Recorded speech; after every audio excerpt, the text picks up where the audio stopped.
Je sais, monsieur. Je sais.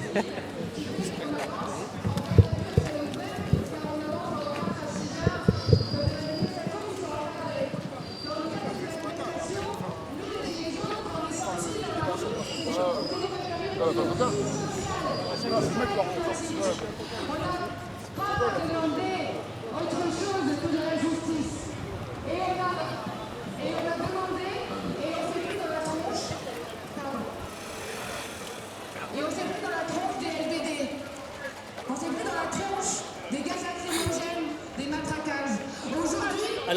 Alors si vous arrivez, donc on reprend le live pour avoir le bon intitulé. Nous sommes à Sarcelles, manifestation en hommage à Ibo, mort il y a 2 ans au guidon de sa petite moto. Et là, il y a un pataquès autour du fait que les bikers qui doivent rejoindre la manif n'ont pas pu le faire. Donc la manif pour l'instant est statique. Voilà, et là nous sommes à Sarcelles. Sur le camion où on va se rapprocher, il y a tout un tas de victimes de violences policières ou de proches de victimes. Là vous allez entendre Mélanie Damien, qu'on connaît bien ici. Conscient des violences policières et on ne pensait pas que dans un cadre de manifestation, on rencontrerait ces violences. On ne les a pas rencontrées, on se les a pris en pleine gueule. Ce que les quartiers populaires vivent depuis 40 ans, on se les pris en pleine gueule.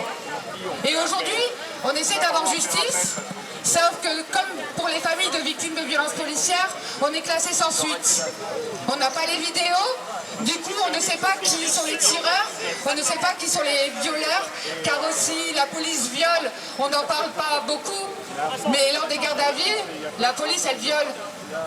La police, elle tue. N'hésitez pas, la régie, à me dire combien on est de temps en temps. Quand je dis la police, je parle aussi de la gendarmerie. Non, c'est pas toi que je parle. Des hommes qui sont en bleu en prison. Tous ces gens qui ont aujourd'hui un uniforme. Est-ce que cet uniforme, c'est le permis de tuer, le permis de blesser, le permis d'humilier? Merci, Auriel. Je ne sais pas. En tout cas, c'est ce que moi je vois. Alors quand ils n'ont pas d'uniforme, et comme on voit, il y a le maire de Stas, ceux qui à Stas n'avaient pas d'uniforme, ils n'avaient même pas de brassard. C'était des hommes comme vous, comme moi. Et ils sont venus et ils ont tiré à 11 reprises dans une voiture immobilisée. Voilà ce qu'on vit aujourd'hui. Et c'est pas qu'aujourd'hui en vérité, je dis aujourd'hui, mais c'est une grosse connerie.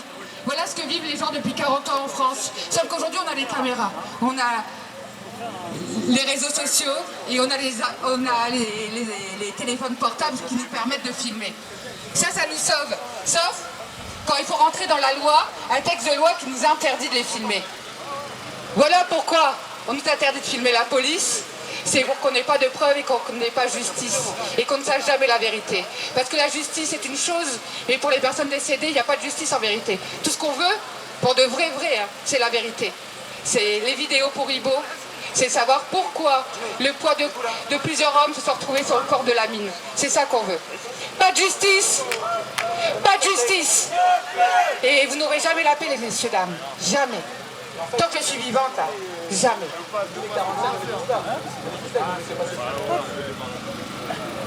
En haut de l'avenue, on est tous là, il faut rien faire.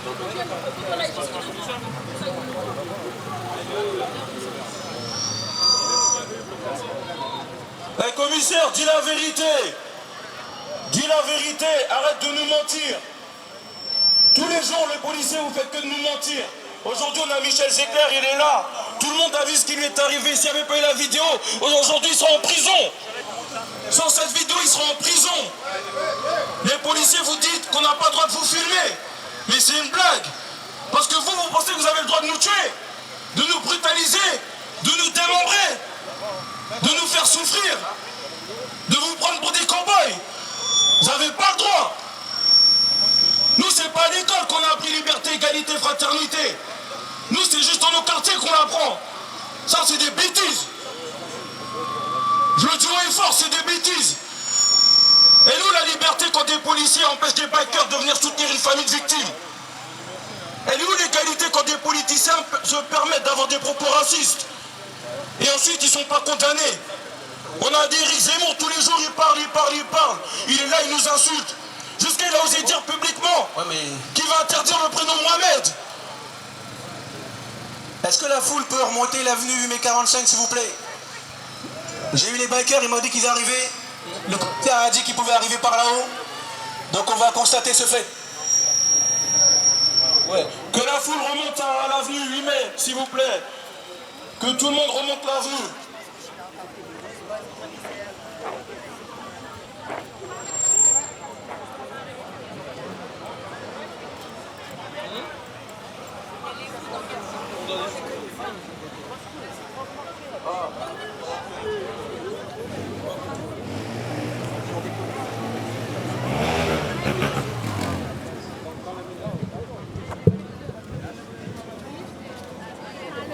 Si j'avais su, je serais venu en moto. C'est le thème. C'est vrai.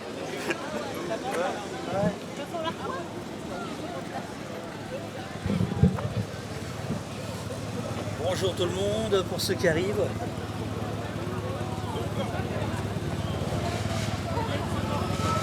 Donc là on remonte l'avenue en direction du barrage de policiers qui empêche les bikers, en fait les motards, de venir rejoindre. Alors il y en a qui sont là, qui ont réussi à passer entre les bouts. Moi je vais vous les montrer.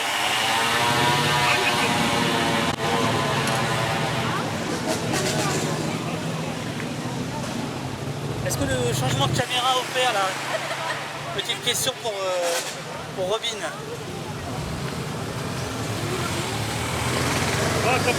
Et donc, moi je suis bien heureux qu'on fasse ce premier live avec cette maquette réalisée par Robin ici. Alors on est à Sarcelles, c'est lointaine banlieue, c'est la grande couronne de Paris, c'est le 95.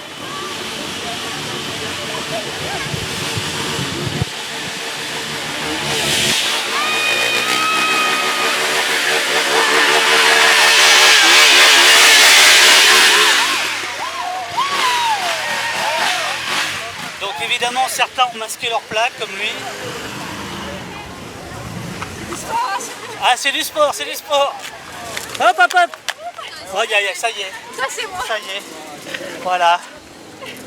On se parle. Et voilà, la mascotte de la manif. Attends, il y a tes filles. Oh merde, pardon. Voilà, je m'en vais partout.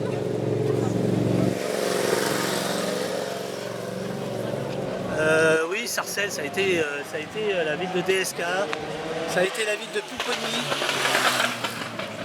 Donc pour info, il y a le maire de Stein qui est là. Tout un tas de collectifs contre les violences policières, d'observatoire de la police. Évidemment les proches d'Ibo.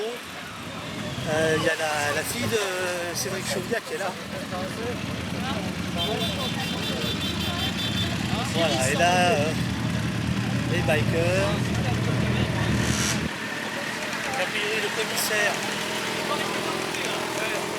on a vu tout à l'heure, il a laissé passer finalement les motos.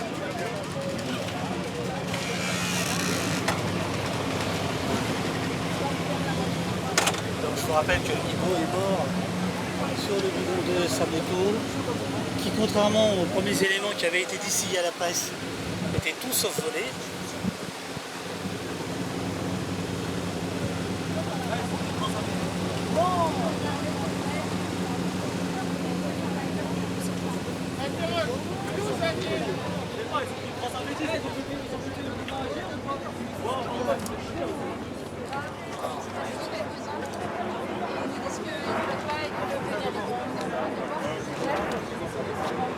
Alors là, on va aller voir Farid. Voilà, donc.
aperçu Mathieu Rigouste.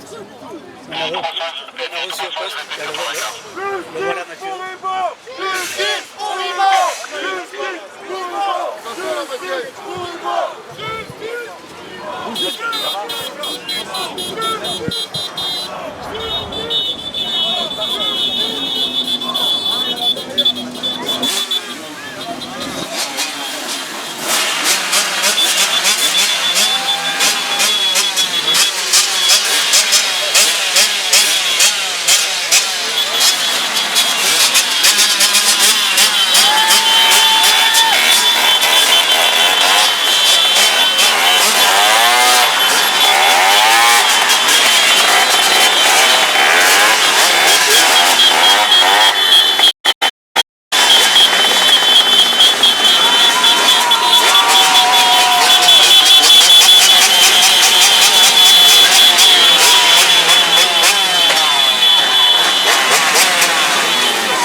Bougez pas, s'il vous plaît.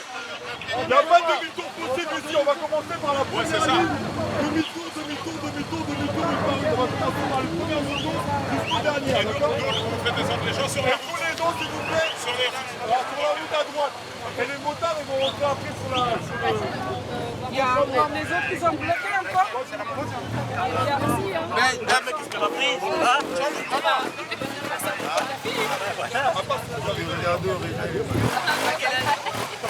Quel âge? 12.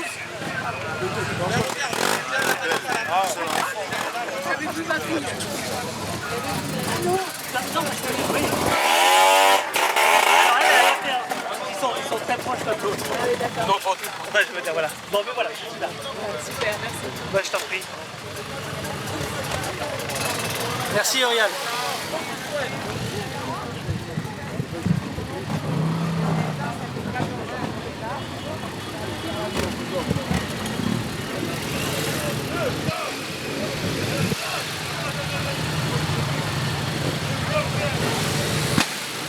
Alors, quels sont les médias? J'ai vu Brut. J'ai pas vu d'autres médias. En tout cas, il n'y a pas de gros médias.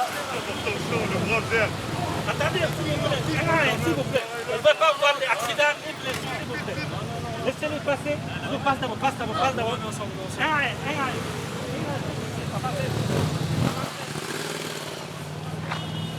Voilà, donc petite vue bucolique de Sarcelles.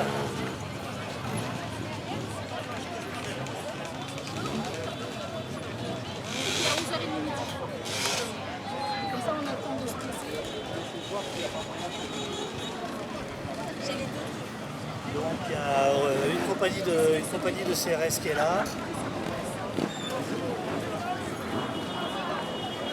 Tiens, si je faisais un documentaire, je ferais ça.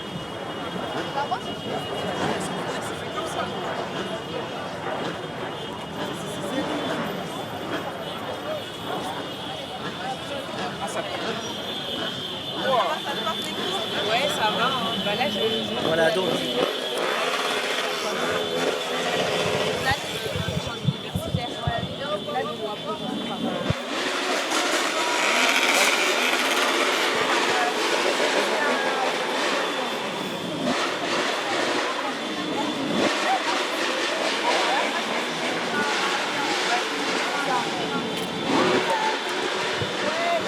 Oui, alors manifestement, il faut expliquer à chaque fois. Ibrahim Ba est mort quand il roulait à moto en fin d'après-midi, il y a 2 ans, jour pour jour. Il était au guidon de sa moto et donc par solidarité, les motards du coin sont là. Et comme son frère l'a dit tout à l'heure, de la même manière que les paysans viennent avec leurs tracteurs, eh bien eux viennent avec leur moteur. Voilà. Peut-être Auriel, peux-tu préparer un petit texte pour répondre aux questions des uns et des autres? Je la partagerai sur Voilà. Il y a même un candidat à l'élection présidentielle. David, ça va? Ça va bien et toi? Ça va, bonjour, excusez-moi. En direct? Je suis en direct. Ah, Tu veux dire un mot? sur Twitter? Non, Twitch. À Twitch, ah putain, Toujours un coup d'avance. Bah écoute, on discutait avec camarade Michel Zecler qui est là aussi, comme moi et comme d'autres, pour cette marche pour Ibo. Ouais. Ça va faire 2 ans maintenant. Il n'y a toujours pas la justice, il n'y a toujours pas la vérité pour les familles de victimes, pour les victimes des violences policières. Et voilà, aujourd'hui c'est important d'être là. On est à Sarcelles. Moi je suis natif de Sarcelles aussi. J'ai grandi, je suis né à la Cité Rose. Et ça me touche d'être là aujourd'hui et d'essayer de donner de la force. On bataillait, ça fait 1 heure. Alors que la marche elle aurait dû commencer il y a plus d'1 heure, mais ça fait 1 heure qu'on bloque notamment des motards parce que c'est un peu la tradition ici de cette marche pour Ibo, parce qu'Ibo c'était un fan de moto, c'était un fan de motocross et il y a tous ses amis, tous ses frères qui sont là et qu'on a bloqué et que là on a fait le forcing et on va pouvoir commencer la marche parce qu'ils ont été permis de pouvoir rentrer dans cette manifestation. Il y a une question dans le chat. Est-ce que ça avance les parrainages? Ça avance les parrainages. Je remercie déjà toutes celles et ceux parce que c'est une question qui je la reçois 20 fois dans la journée. Je sais qu'il y a beaucoup d'engouement de gens qui ont envie et qui essayent d'aider avec leurs petits moyens. On va essayer d'y arriver. Je dis pas qu'on va y arriver, je sais pas, on y croit, on a beaucoup de détermination. Mais c'est un barrage antidémocratique incroyable d'avoir ne serait-ce que des moyens financiers, etc. Zemmour a eu 300 000 euros là. Il n'est même pas candidat. Nous, on n'a pas ces 300 000 euros là. Tout ce qu'on fait, c'est avec l'argent de nos parents, de nos familles qui nous aident pour l'instant. Je le dis même la banque est en train de nous faire mettre des bâtons dans les roues. La banque ne peut pas nous permettre d'ouvrir le compte professionnel pour faire l'appel à la campagne. C'est dire le niveau d'antidémocratisme, si je peux dire, de cette campagne. Là, on a avancé. Je donnerai le prochain chiffre dans les prochains jours.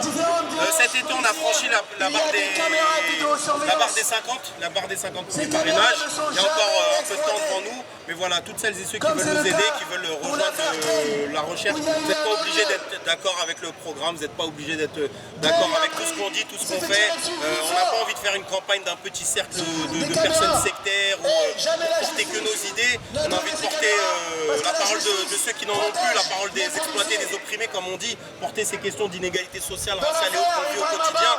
Et si vous voulez participer, on en a bien besoin. Si vous considérez que j'ai le droit de parler, que j'ai le droit d'être là, si Zemmour lui a le droit d'être là, je pense que Anas Kazib a aussi plus que le droit. Je ne suis pas condamné ni pour haine raciale ni pour quoi. Alors qu'est-ce qu'on peut faire? Il y a le www.anaskazib2022.fr. Voilà, c'est le site internet. Et puis il y a une rubrique participer à la campagne. Ça peut être même coller des affiches, distribuer des tracts dans votre boulot, dans votre fac, donner 5 euros, 10 euros. Tout ce que. Je veux dire, je ne suis pas un politicien professionnel, c'est ma première candidature. Les camarades qui sont autour de moi, on n'a pas d'expérience. C'est une candidature du terrain, c'est une candidature d'en bas. On va essayer de porter les gilets jaunes qui étaient dans la rue, le mouvement de la réforme des retraites, le mouvement écolo, le mouvement féministe, LGBTI, etc. On veut essayer de porter tous ces sujets et on a besoin de tout le monde. Avec ça, tu vas être président. Ça fait du monde. Ça fait du monde, mais malheureusement, toi-même, tu sais, David, que face à un système qui est coordonné, qui est organisé, etc., et ils vont pas nous laisser un boulevard. Donc comme moi je dis, on va le faire au forceps, on va le faire au pied de biche et j'espère qu'on sera là en 2022 et notamment on se doit d'être là face à un discours réactionnaire qui monte de plus en plus, face à Zemmour, face à Le Pen, Macron, etc. On se doit d'être là et de porter fièrement la parole de notre camp social, la parole des exploités, des opprimés, c'est primordial, sinon l'avenir sera moins rose, quoi. Mais ça va pas changer la donne et tu le sais très bien et on partage cette chose-là, David, ensemble. C'est qu'on considère que l'avenir et l'essor, il est extra-parlementaire aussi. On l'a vécu dans les Gilets jaunes et j'espère qu'un jour, et c'est mon souhait, au-delà même des élections, au-delà même des campagnes présidentielles, c'est qu'il y ait une vraie coagulation de toutes ces forces force en fait et qu'à un moment donné on décide de lutter, de batailler et de reprendre notre avenir, reprendre le pouvoir politique. Et le pouvoir politique pour moi il n'est pas juste de mettre un bulletin dans les urnes, il est surtout et avant tout extra-parlementaire. Ok. Merci à toi. Je t'en prie à toi. Alors, on se retrouve plus tard. Ça marche David. Dans quelques Salut, semaines. salut. Ok. Bon live, Allez, ciao, ciao. bon courage.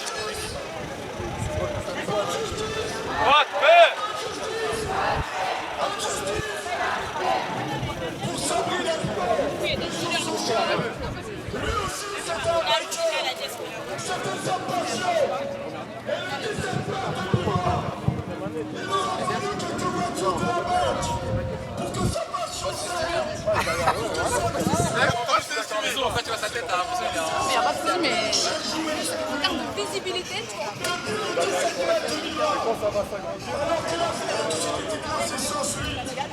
La famille a tenu bon et aujourd'hui a porté plainte contre X pour homicide parce que pour la famille, à juste titre, c'est un homicide. Les flics nous ont dit, le chronique, je vous l'ai dit tout à l'heure, ils ont eu votre fils, il a percuté notre moto. Quelques heures après, la version est changée. Ils ont dit votre fils a percuté un moto. Nous on dit qu'à première version, que la deuxième version, c'est la merde, c'est un mensonge, il a été tué. Pas de justice, pas de justice. Et pour ça, évidemment, on va le démontrer. Pour le démontrer, il suffit simplement de s'appuyer sur des faits. Très récemment, des vidéos sorties sur Internet qui prouvent que les vainqueurs n'étaient pas là par hasard, contrairement à ce qu'ils ont dit. Ils ont été appelés. Ils étaient là parce qu'ils devaient être là. Et là, où ça coince, c'est évidemment. Pendant quelques heures, on ne comprend plus rien de l'histoire.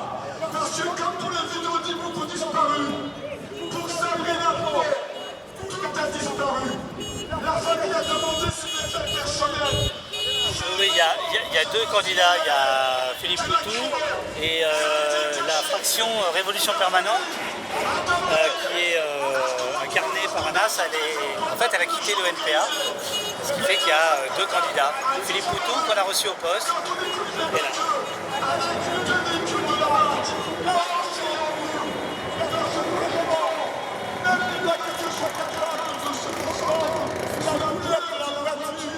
On demande des captatives de lecture, on demande que les témoins soient auditionnés, on demande que les victimes soient auditionnés, on peut retrouver des événements, on peut retrouver Vous avez peut-être reconnu Michel Zecler qui était à côté de lui. Je ne l'ai pas interrogé dans le sens où je pense que, enfin je crois savoir que il n'est pas trop friand de ça. Voilà. Si je le revois, je lui demanderai peut-être.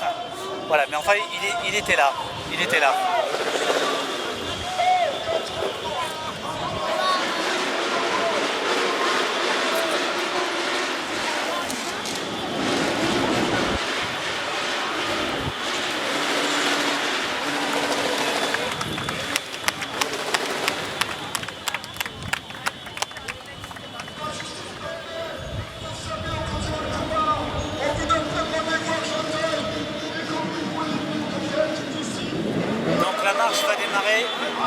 Elle devait démarrer à 13h. Figurez-vous que les tramways étaient fermés, donc il a fallu aller à pied de la gare de Sarcelles à ici, c'est-à-dire à peu près 30 minutes. Les tramways, vous voyez là on est sur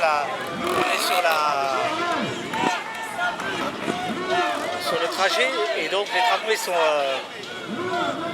sont fermés, ce qui fait que ça a découragé un peu des gens de venir. Tout le monde sur la route, s'il vous plaît. Alors...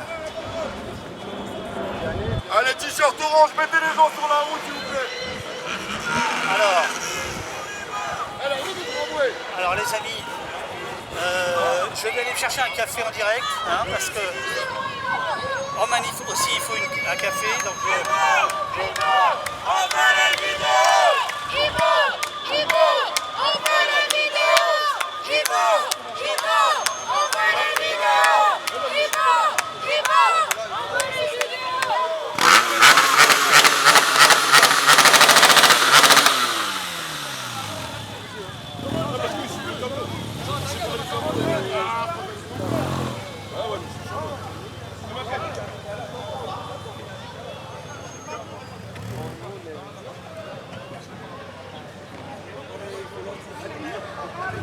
Alors, les motos ont pris un peu d'avance. Ok, donc. Alors. Ok, donc là. Vous vous rendez compte, on m'a donné un magnifique t-shirt, couleur de poste, orange et noir. Regardez, c'est pas beau ça?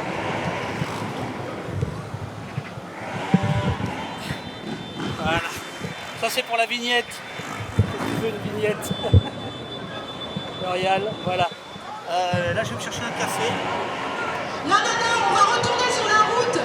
Alors, attendez, là il y a un petit souci. Restez sur la route de droite, on va venir vous rejoindre avec le camion. Je vais me chercher un petit café. Bougez pas. J'ai déjà vu, ils sont rapides, le café est très bon. Alors, me revoilà, monsieur. Je vais vous reprendre un café à emporter. C'est combien déjà? 1,30.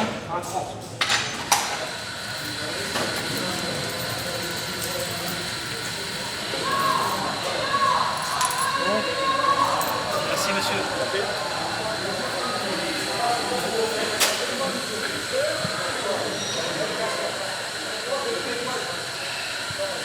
Donc, voilà. Super, merci monsieur. Donc,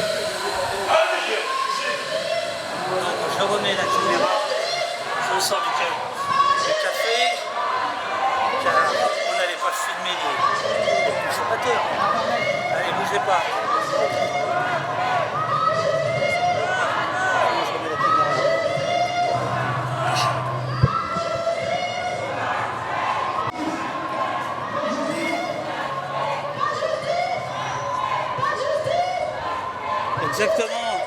Exactement Robin, le café il est là. Eh ouais. Café, chat, clavier, caméra. C'est ça au poste.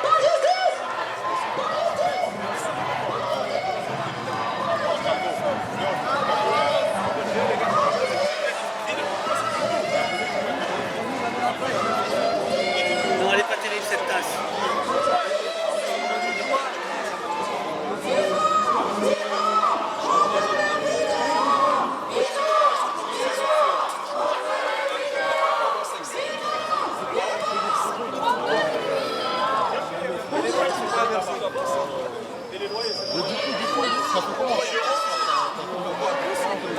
Il y avait Ariel Limi tout à l'heure.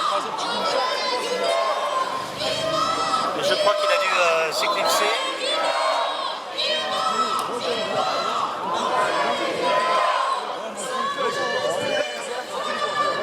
Laetitia, en fait, c'est L'Oréal qui me rend service. C'est parce que sur le live là, j'ai pas le nombre de connectés. Et donc de temps en temps, L'Oréal me dit combien on est.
Un petit poteau, il y a un petit poteau comme ça où je peux poser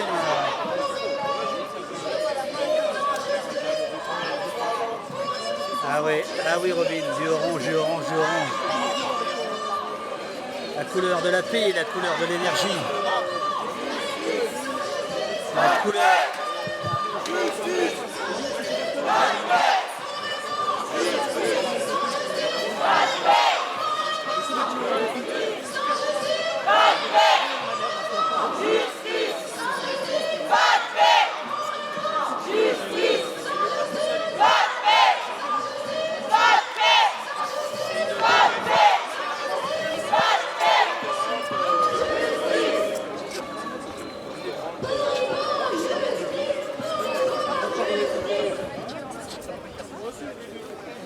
Alors je vois qu'on s'approche dangereusement des 9000 followers. Et alors je sais pas, il y a une légende qui court, il paraît qu'à partir de 9000 followers, Twitch est sympa avec le streamer. Je sais pas si c'est vrai, je sais pas si vous avez entendu parler de ça. Bonjour tout le monde. Ça va, Tonton? Je m'appelle Abagaï. Je suis la sœur de Babacar Gueye qui a été assassiné le 3 décembre 2015 au quartier Nord à Rennes. Mon petit frère, il avait 27 ans. Ce qui s'est passé le 3 décembre 2015, mon petit frère, il était sur son ami. Il a décidé de passer la nuit chez son ami. Il se réveillait pleine nuit. Mon petit frère, il a mis un couteau au table. Ils sont tirés dans le ventre. Son ami, il a décidé d'appeler les pompiers. Et c'est la police de la BAC, ils sont embarqués en mode de guerre. Ils sont 8 policiers. Il y a 4 polices de la BAC et 7 polices nationales. Voilà, Michel Zecler, il est à gauche de Mélanie. Ils ont tiré sur mon frère 5 balles sans fois. Après les 5 balles,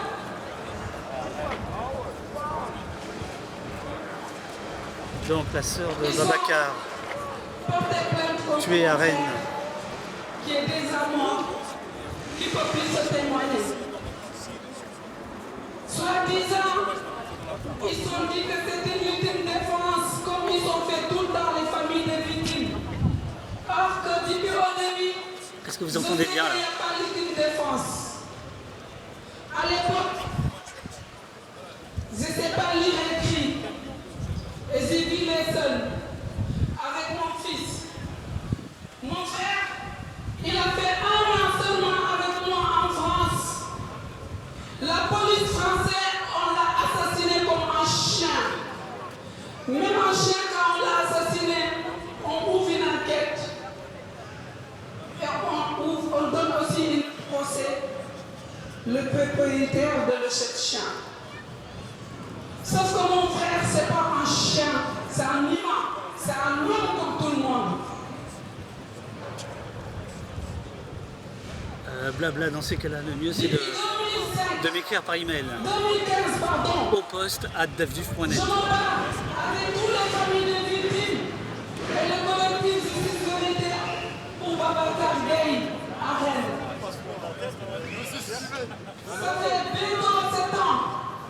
Je me bats en tant que femme noire, en tant qu'une femme qui ne sait pas lire et écrire. Mais je suis fière de moi. J'ai pris mon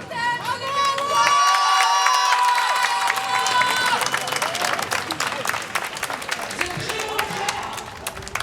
Je l'ai ramené mon pays, au Sénégal, pour le enterrer là-bas dignement. L'État français, qu'est-ce qu'ils ont fait dans mon dos? Un dossier classé sans suite. Je suis retourné en France parce qu'ils ont décidé de me battre. Parce qu'ici, je suis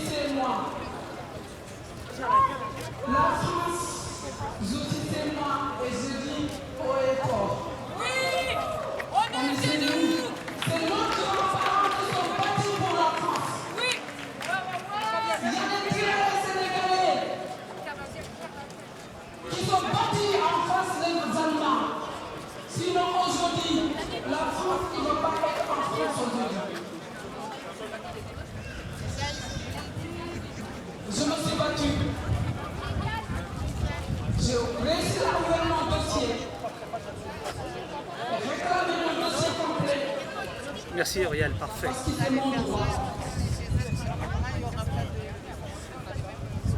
Et j'ai commencé mon bac à passer en solitude comme un homme. J'ai demandé une première demande, c'est une expertise balistique qui a révélé aucune balle venue face de mon frère. Ils sont tirés sur mon frère tout par le dos. 5 balles 100 fois. Soi-disant, les preuves matérielles qui sont dans les scellés, ils sont détruits par une erreur. Comme par hasard.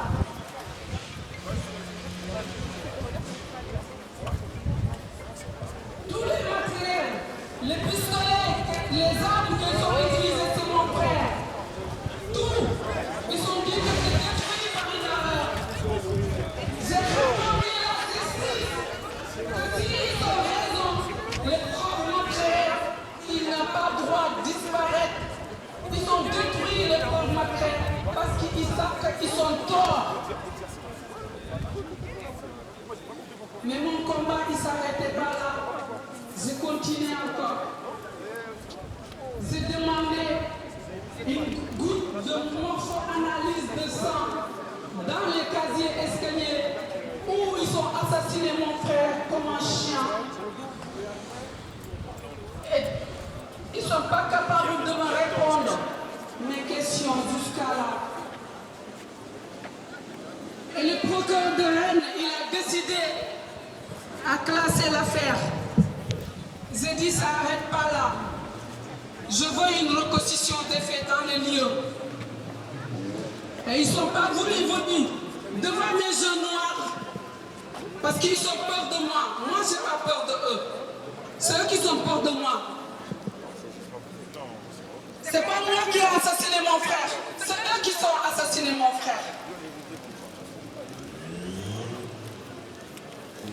Et la reconstitution des faits, j'étais face, j'ai réussi à faire venir tous les 8 policiers qui ont assassiné mon frère 100 fois.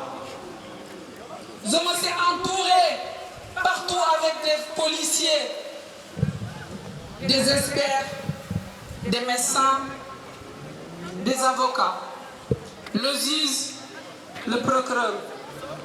Et j'étais très fier de se trouver au milieu de eux, le lieu où ils ont assassiné mon frère. J'étais très fier de moi.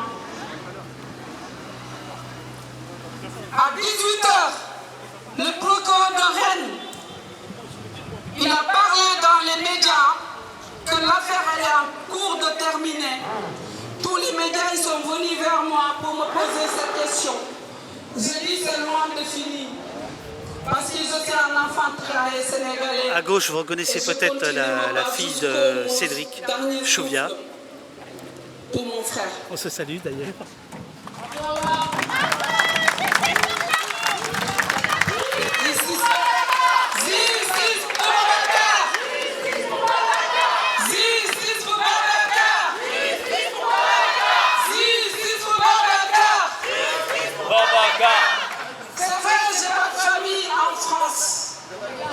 Mais aujourd'hui, je me sens plus seule parce que vous êtes là.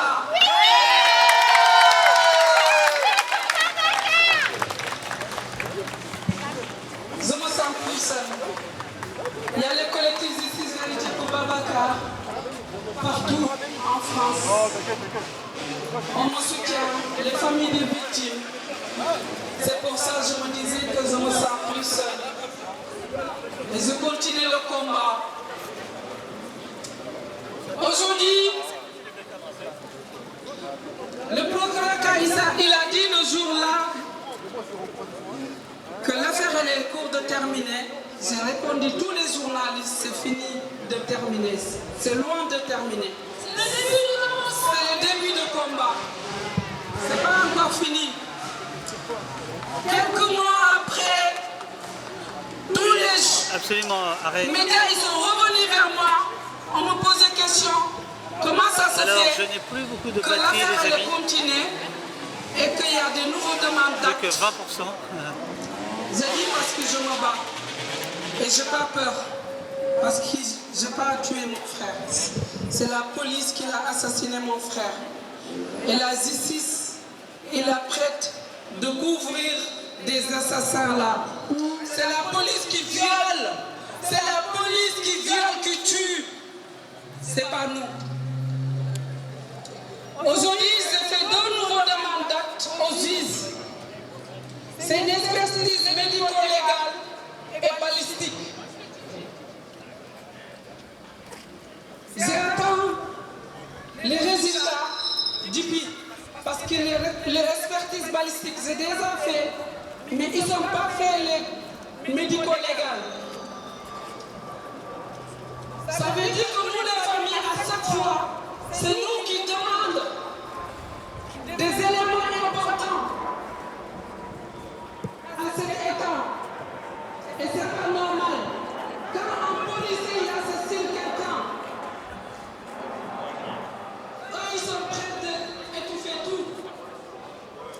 Mais quand un civil tue quelqu'un, ils sont creusés tout pour sortir des détails.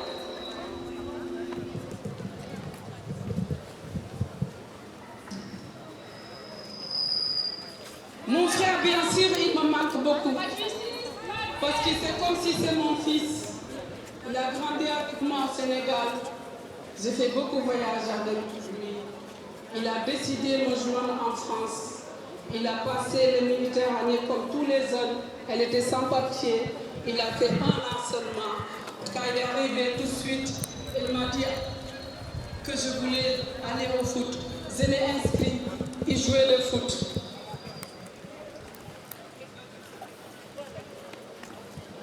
Le procureur de Rennes, qu'est-ce qu'il a fait? Il a craint de essayer de m'embrouiller, mais ça ne marche pas avec moi. Ça ne marche pas avec moi, je vous dis. Parce que je vous posais des questions depuis le reconstruction des faits. Et les analyses des gouttes de sang, le lieu où ils sont assassinés mon frère, la police. C'est-à-dire elle est dingue, hein. Je trouve qu'il y a un extrait qui est dingue, qui aurait dû être isolé. C'est quand elle répond à votre question sur les manifs des policiers en bas des politiques. Quand elle dit oui, on n'avait pas le choix parce qu'il y a 2 manières de faire et qu'on a choisi la manière la plus douce. Mais moi, je trouve sa réponse, je l'ai trouvée incroyable. Elle était dingue cette séquence. Ouais. Ah ouais, je serais vous, je l'aurais isolée parce que c'est un état de faiblesse, c'est un aveu d'état de faiblesse qui est incroyable. Vous avez raison quand vous dites oui, c'est un état dans l'état quasiment, etc. Là, sa réponse, c'est pile ça. Ça, c'était quand je parle des policiers qui manifestent. Ouais, c'est ça. Qui manifestaient par exemple en bas des gens de la France Insoumise, etc. Donc ça, c'est exactement ça. Voilà. Donc elle répond sur ça et sa réponse, elle est incroyable.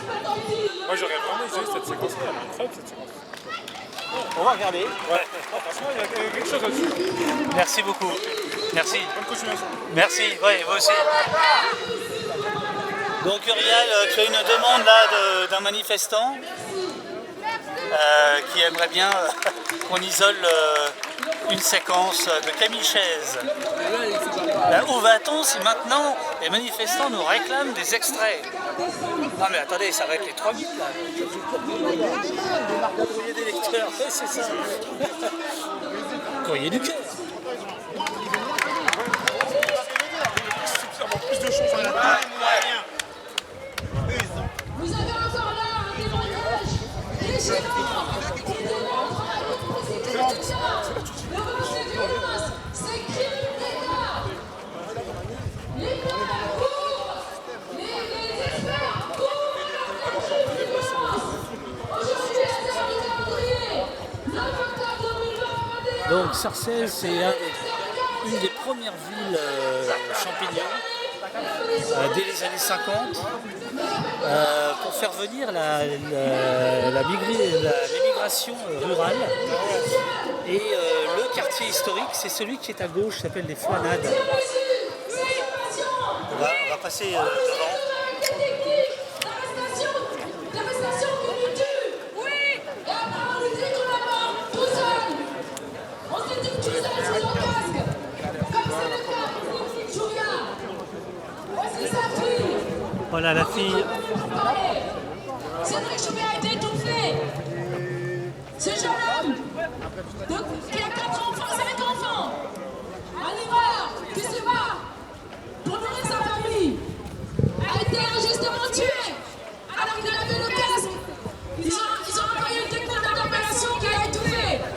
depuis le début de sa mort. Et dans cette vidéo, on l'entend dire pas qu'une fois, pas deux fois, pas trois fois, mais sept fois, j'ai tout. Pas qu'une fois, pas deux fois, on l'a entendu. 7 fois, j'ai tout. Pour Cédric, pas de justice. Pour Cédric, pas de justice.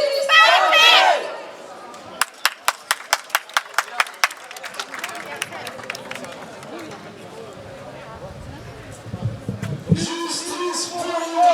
Justice pour Hugo! Justice pour Hugo! Justice pour Hugo! Justice pour Hugo! Justice pour Hugo! Justice pour tous. Bonjour à tous. Moi, je m'appelle Léonel Gomez, petit frère de Hugo Gomez. Je vais vous raconter très brièvement ce qui s'est passé à Poissy. Alors, mon grand frère Hugo Gomez, il a été tué le 17 octobre 2020 en bas de chez lui à Poissy. De 3 coups de feu par la police. Les policiers, ce qu'ils ont dit après ça, c'était qu'il y avait deux poursuites, un refus d'obtempérer et que mon frère a essayé de foncer sur eux en voiture, une fois qu'il est arrivé en bas de chez lui. On ne savait pas comment expliquer ça à nos parents lorsqu'on a appris le matin même, ça s'est passé la nuit. Nous, ce qu'on a fait derrière ça, c'est se battre pour établir la vérité. Et lorsqu'on a eu la vérité, c'était que des mensonges. Ils ont dit que mon frère il a essayé de foncer sur eux. Alors que pas du tout, le policier jusqu'à maintenant il dit qu'il a tiré, il était face à la voiture. Mais sauf que on a une autopsie. Et derrière ça, ce qui est fou, c'est qu'il n'y a pas de contre-autopsie. Donc, ce qu'on voit sur le corps de mon frère, c'est que des balles derrière. C'est-à-dire qu'ils l'ont tiré dessus, sur le côté et derrière. À aucun moment, le pare-brise de la voiture de mon frère a été touché, elle n'a pas été explosée.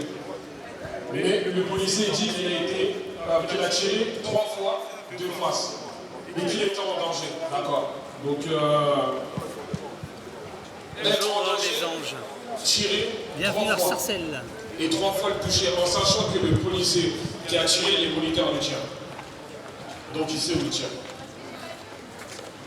Mais jusqu'à maintenant, lorsqu'il a été auditionné, parce qu'il faut savoir ce qu'il a été reconnu, lorsqu'il a été auditionné, ce qu'il a quand même dit, c'était lorsqu'on lui a posé la question de comment ça se fait que vous dites que vous étiez en danger, que vous avez tiré de face, mais les pare-brises n'est pas touché. Il se met à pleurer. Et il dit qu'il ne comprend pas. Il ne sait pas comment il a tiré. Il ne sait pas comment ça se fait que le pare-brise n'est pas touché. Pourtant, les balles sont derrière. Toutes les balles sont rentrées derrière, sur son dos et au niveau de la clavicule. Donc aujourd'hui, ce qu'on veut, c'est la justice, la condamnation. Derrière ça, le policier a été mis en examen pour homicide volontaire. Comme quoi tout est possible, battez-vous jusqu'à la fin. Quoi qu'il arrive, ne lâchez pas. Et là, je m'adresse à toutes les familles. Ne lâchez pas. Nous, on a eu ça, certes, en peu de temps. Il y a des familles qui se battent pendant, ça fait 2 ans, 3 ans, 10 ans, 15 ans, 20 ans, 30 ans. On a eu ça en peu de temps, certes, mais tout prouve que tout peut aller à la fin. Dire que voilà, ne lâchez pas, battez-vous jusqu'à la fin. Et peut-être qu'on nous tiendra tous une justice. C'est pas le cas encore pour nous, attention. Le policier a été mis en examen pour homicide volontaire. Il n'exerce plus dans la rue, mais il travaille toujours. Pourtant, il est mis en examen pour homicide volontaire, pour meurtre. C'est-à-dire qu'il a été, entre guillemets, en tout cas pour l'instant reconnu, pour meurtre. Là, l'affaire est en train d'avancer, elle avance plutôt bien. Derrière, je vais profiter pour vous dire que le 17 octobre 2021, c'est-à-dire dimanche prochain, on va faire une marche blanche à Argenteuil. Je vous donne tous rendez-vous à 13 h à la gare d'Argenteuil pour cette marche-là. Je compte sur vous et ne lâchez pas, encore une fois, je m'adresse à tout le monde chez nous, mais ça peut arriver à tout le monde demain. Faites attention à vous si demain vous croisez des policiers, des gendarmes, etc. Si ils rentrent dans la provocation, ne les calculez pas. c'est ce qu'ils veulent. Regardez encore tout à l'heure, c'est accepté par la préfecture, etc. Mais aujourd'hui, c'est comme si c'était la police qui décidait. C'est plus les instructions hautes, c'est qu'on donne des ordres. Mais regardez, ces policiers respecteurs, c'est eux les chefs en vrai de vrai. Ils ont le droit de tuer, ils ont le droit de violer, ils ont le droit de tabasser, ils ont le droit de faire ce qu'ils veulent. Et moi, il y a une chose que je ne veux plus entendre, c'est bavure policière. C'est pas les bavures. Les bavures, c'est lorsque tu ne fais pas exprès. C'est lorsque tu ne fais pas exprès. Voilà, tout ce qui est bavure, etc. Je ne veux pas entendre ça. Soit on parle de violence policière, ou soit on ne parle pas. Ne dites pas, il y a ça, voilà, il y a eu une bavure policière, et c'est toujours notre faute en vrai de vrai. C'est que là, il y a eu un mort. Mon frère, ils l'ont tiré dessus 3 fois. Mais le policier a quand même essayé de se justifier en disant je me sentais en danger. Il a essayé de me foncer dessus. Et attention, il y a une chose aussi à vous dire. Il y a les médias indépendants qui sont avec nous et tous les gros médias, faites attention. Parce que j'ai pas peur de dire aujourd'hui, le Parisien a sorti un article un jour après la mort de mon frère en disant que du n'importe quoi. Donc jusqu'à maintenant, aucun journaliste du Parisien a cherché à nous joindre. C'est-à-dire que ce qu'ils ont divulgué, c'est la version du policier. C'est facile. Aujourd'hui, je peux tuer quelqu'un et dire je l'ai tué parce que j'étais en danger, je me sentais pas bien ou autre. Je me sentais menacé. Non. C'est que derrière ça, faites votre travail, mais faites-le correctement parce que derrière ça, il y a des familles qui pleurent. On en est jusqu'à maintenant. Là, je vous parle parce que grâce à vous, j'ai cette force-là de parler. Mais en fait, de vrai, là, je vais rentrer chez moi, ça sera encore un problème.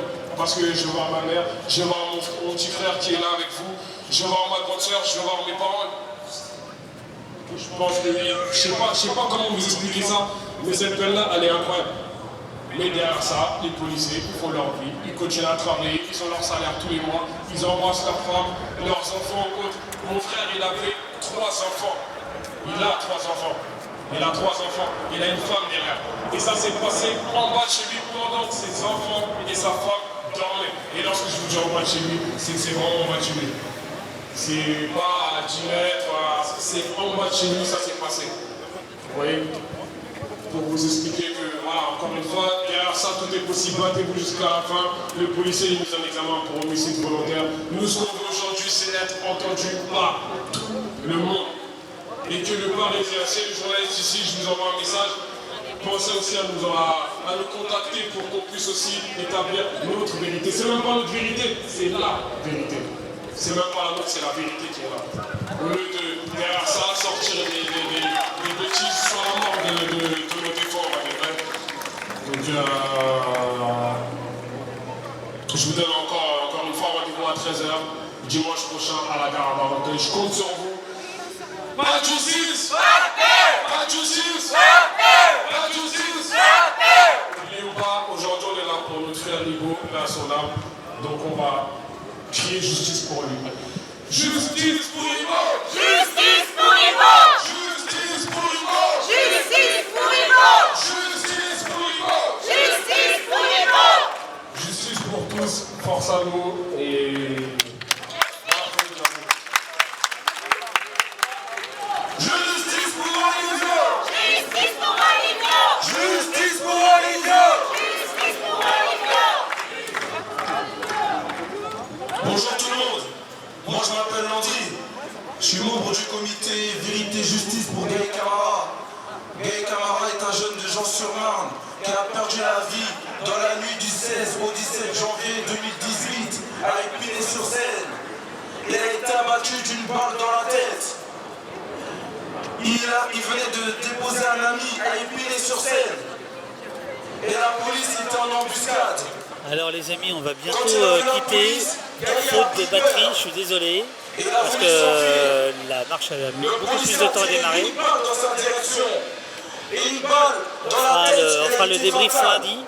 Après ça, la police on écoute encore quelques minutes et après je vais devoir couper les amis. Merci à tous de suivre ce live et merci à tous de suivre la chaîne. Et pour beaucoup de personnes, ils ont criminalisé Gaël Camara. Gaël Camara a été accusé d'un vol de voiture, alors que quand la voiture a été volée, il était en vacances au Cap Vert. Donc vous l'avez sans doute vu, est-ce que c'est normal ça? Et je vais poursuivre sur ce que le frère d'Olivier Gomez a dit.